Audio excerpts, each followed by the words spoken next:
Alright, so in this video we're checking out the Foxeer Reaper VTX, analog VTX of course, up to 350 milliwatts. Not a lot comes in the packaging, you just get the video transmitter itself, along with some wires to hook up to your flight controller. Pretty standard stuff here, obviously flight controller switchable via Betaflight.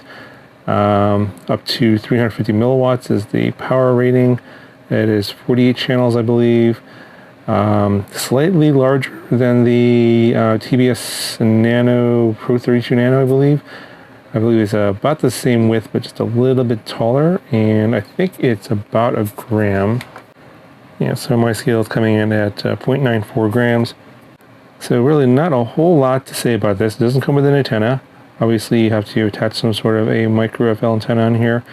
I think that a lot of people that were looking for the TBS Pro 32 Nanos that are, I think, pretty hard to find still, relatively out of stock, have been kind of going to this video transmitter as an alternative because it's similar weight and similar in terms of power output. But I heard that a lot of people that use these, the TBS, the Nano Pro 32 Nano for racing, apparently the other alternative video transmitters out there are not allowed at races.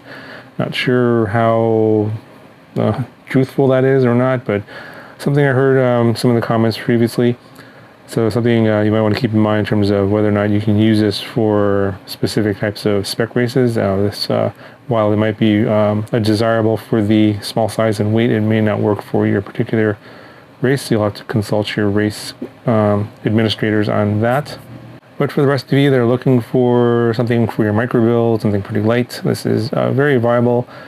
You know, I don't do a lot of video transmitter reviews anymore because they all kind of look the same, pretty much in terms of performance. Really, it boils down to your power output and the antennas you use. You go behind some objects, that kind of stuff, you know, trees, whatever. Penetration is going to depend on a lot on the power output and also the antennas you use. And you know, your performance is going to vary based on that and your environment and what kind of you know, video signal you're going to get. Generally speaking, if you go behind any kind of obstacles, especially trees, or if you're low to the ground, for example, you're going to get a lot of video breakup. It's typical for analog. It doesn't really matter if you've got a $10 video transmitter or a $200 video transmitter. They all pretty much perform about the same, in my opinion. Anyway, so I did put this in the Recon 4 FR. You can see I put that here in the back, and I replaced the HGLRC Zeus in there. So you can see it's a similar size. The HGLRC is a little bit bigger and heavier because it's got the RF shielding on there. Plus, it's got the additional mounting options here for 20mm or 16mm. It looks like.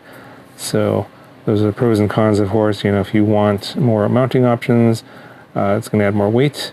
But if you just do what I did here with a little zip tie, sort of a DIY solution, you know, keep your weight down as low as possible. Now, I did switch the motors out on this Recon 4 FR to these new 1603 2800 kV motors, but these motors were not intended for this model. I apparently misread a message from HGLRC, and these motors are intended for the long range version, the Recon 4 LR, and not the FR. So I wasn't going to make a video about this, but yeah, I'm going to get another set of motors for the LR. You'll see this is mainly, you know, this 1603 size is kind of more for efficiency, lighter weight. But yeah, I just wanted to show you guys, if you noticed, oh, the motors are different, that's because I made a mistake. But I'll have a video on the 1603 motors later. But in the meanwhile, you know, here's the footage from the Reaper VTX, and you know, nothing really to write home about. It's pretty standard type of performance for an analog video transmitter.